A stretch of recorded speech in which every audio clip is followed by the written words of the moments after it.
Coucou tout le monde, j'espère que vous allez bien. Aujourd'hui je vous retrouve pour une nouvelle vidéo et ça va être un point lecture concernant Pour que chantent les montagnes de Nguyen PhanKiem Mai aux éditions Charleston, que j'ai lu pour mon challenge de la palle de printemps parce que les montagnes, ça faisait penser à la nature, au paysage, au printemps qui éclot on va dire.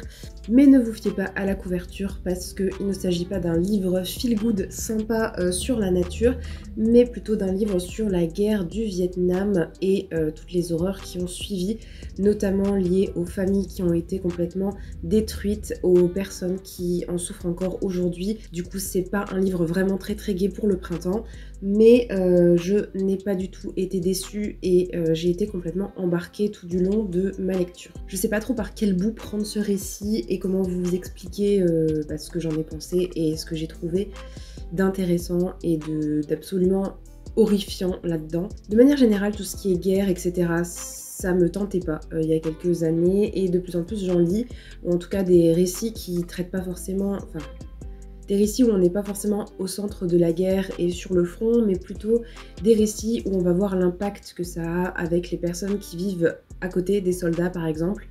J'ai lu Projet Bluebird qui se passe un petit peu après la Seconde Guerre mondiale. Si je dois te trahir de Ruta Sepetys, Le sel de nos larmes de Ruta Sepetys aussi. Je me rends compte qu'il y a quand même pas mal de livres qui traitent de ce sujet et j'aime beaucoup de manière générale. Je n'ai pas non plus du tout été déçue par ce titre. J'ai vraiment apprécié la dimension familiale qu'il y avait dans ce roman.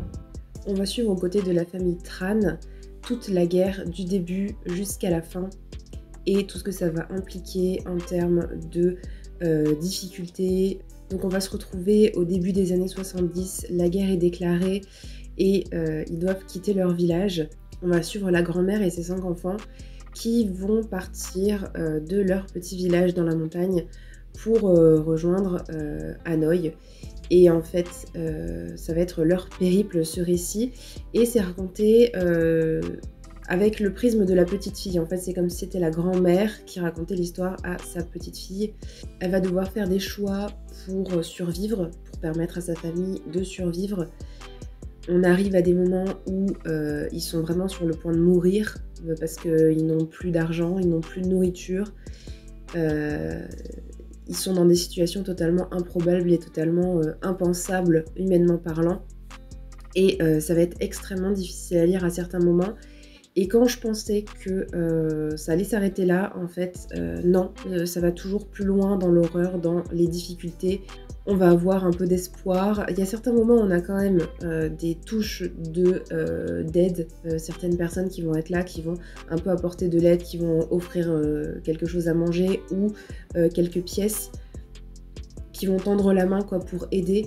Mais franchement, 95% du temps, les gens leur marchent dessus. Il y a des moments où ils ont réussi à refaire surface et en fait, il y a la réforme agraire qui arrive et les gens pillent complètement leur terre, viennent prendre leur maison. Et vraiment, c'était tellement horrible à lire parce qu'on sent l'injustice. Les hommes n'ont aucune pitié et ils vont devoir encore partir. Et la famille va être complètement décimée, la grand-mère va devoir laisser derrière elle les enfants un à un. Et honnêtement, c'est vraiment le pire du pire, quoi, de voir toute cette famille qui était unie. C'est horrible à la fois pour la grand-mère de perdre ses enfants un à un, mais c'est aussi horrible du point de vue du lecteur parce que je me disais, mais à quel moment en fait on peut abandonner ses enfants comme ça ? Mais en même temps, si on veut qu'ils survivent, il le faut aussi. C'est difficile d'entrevoir une lumière en fait dans ce livre, mais quand on arrive vers la fin, on a un petit peu d'espoir qui revient. On sent que les choses vont s'améliorer, que ça va mieux aller. Et notamment quand on se retrouve plus vers les années 80, la petite Wong, donc la petite fille de la grand-mère, va se rendre compte de tout ce qui est arrivé à sa grand-mère, à ses oncles, à ses tantes. Il y en a certains qui ont réussi à plus ou moins bien s'en sortir, notamment le petit dernier. Mais il y a des personnes qui sont allées sur le front, des gens qui ne sont pas revenus, des gens qui sont arrivés complètement détruits mentalement et physiquement. Et la petite fille en fait voit ça et se rend compte de tout ce qui a pu se passer en fait avant Et ce qui est en fait assez étonnant, c'est que malgré le fait qu'on ne soit pas du tout sur le front, on ne voit pas du tout la guerre, on la voit de très très loin et en fait c'est surtout l'impact que ça a sur la société à côté, sur les familles. On sent d'une certaine manière que la page est tournée difficilement, mais qu'on commence à entrevoir une vie meilleure, une vie plus paisible, une vie où l'amour pourra renaître. Parce que avec cette Hwang, donc la petite fille, on se rend compte qu'elle a fait une rencontre amoureuse et que même si elle est assez sur la défensive, assez sur la réserve par rapport à ce garçon qui vient l'approcher, en fait, peut-être que ça va donner une belle histoire d'amour si elle se laisse aller, si elle lui permet d'ouvrir son cœur et d'y rentrer.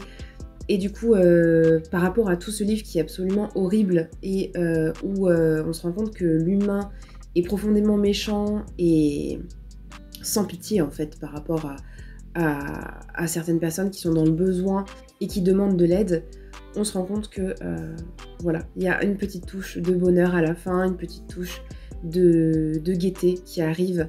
Et ça a permis un peu d'alléger le livre. Si vous êtes prêt à lire ce livre, ce genre d'histoire, franchement, je vous le conseille à 100% parce qu'il est incroyablement beau, incroyablement touchant, incroyablement réaliste, on va dire. Il dépeint vraiment les choses de manière très, très réelle, quoi. On se croirait presque dedans. Je vous le conseille vraiment à 1000%.